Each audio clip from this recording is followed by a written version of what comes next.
በመጨረሻም ትንሱ የአላዛርን ፍቅር ተቀበለችው ማለት ነው። ዋው እንኳን ደስ አላችሁ ቤተሰብ ማለት ነው። የምር ደስ ብሎኛል። እንግዲህ ሲሰሩት የነበረውን ሰሞኑን የተፈጠረውን ችግር ታውቃላችሁ።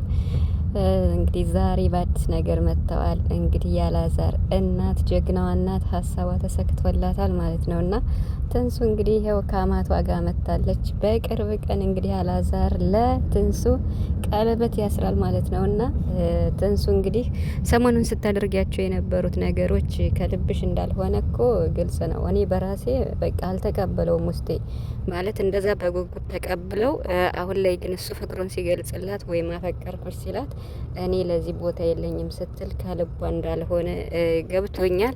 ያው አንዳንዴ መግደርደር ያለ ነው በሴቶች ማለት ነው። እና ስለተቀበለችው ደስ ብሎኛል።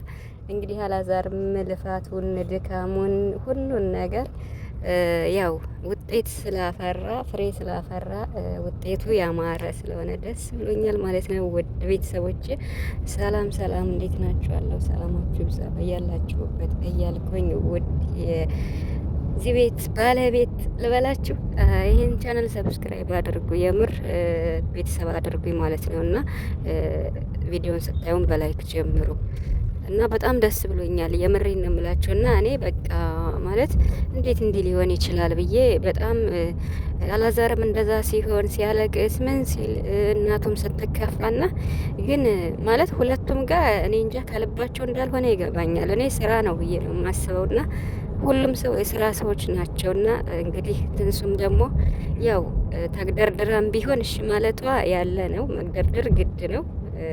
ግን በመጨረሻም ደግሞ ፍቅሩን ስለተቀበለችው ደስ ብሎኛል ማለት ነው። ዛሬ በቃ ቪዲዮቸውን በጉጉት ነው የምጠብቀው ማለት ነው።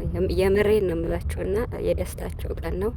አላዛርም ደስ ስላለው ደስ ብሎኛል ማለት ነው። የምር ብዙ ይለፋል፣ ብዙ ይደክማል። ግን አንዳንዴ ነገሮች በቃ እንዳሰበው እሱ እንደሚያስበው አይሆንለትም እና ያው ዛሬ ደግሞ ትንሱ እንግዲህ አስደስተዋለች ክሰዋለች ማለት ነው። እና ግን እኮ ማለት አንድ ሰው የፍቅር ጥያቄ ሲጠይቅ ወዲያውን መቀበልም ያው የለም። ግን የትንሱ ትንሽ ስለተራዘመ ነው ማለት ብዙ ጊዜ ነው ቪዲዮ እንደዚህ መስራት ከጀመሩና በአንዴ ባትቀበለውም ችግር የለውም። ያው ቆይታ ስለተቀበለችው ደስ ብሎናል። በዛውም ደግሞ ስራ እየሰሩም ስለሆነ ለዛ ነው ማለት ነው።